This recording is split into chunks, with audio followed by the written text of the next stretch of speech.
lekwa okpogho.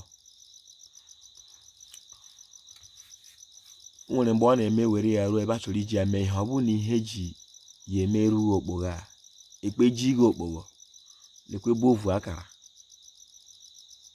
enyeghị mkpirisi okpogho. Okpogho ị na-ahụ enwere aghịrịgha okpogho, enwere mkpirisi okpogho, nke kwanụ okpogho nke wee je mma.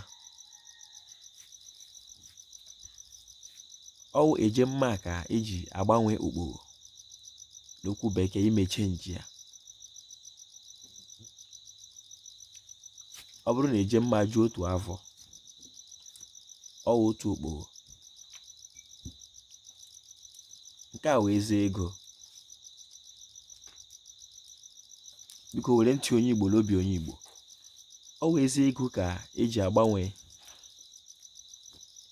eje mma.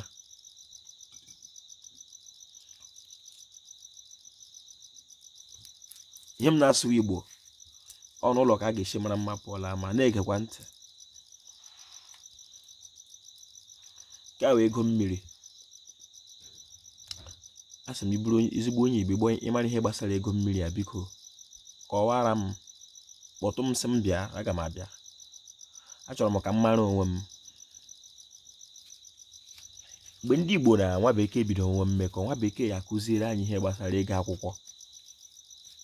Oke ndị Igbo ha maka Igbo bụ enyi, anyị ehila ịbụ oke mmadụ. Nke wụ 5 shillings. 5 shillings.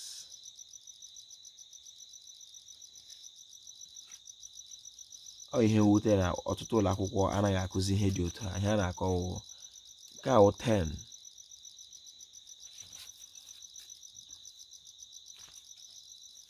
Nke a 1 pound.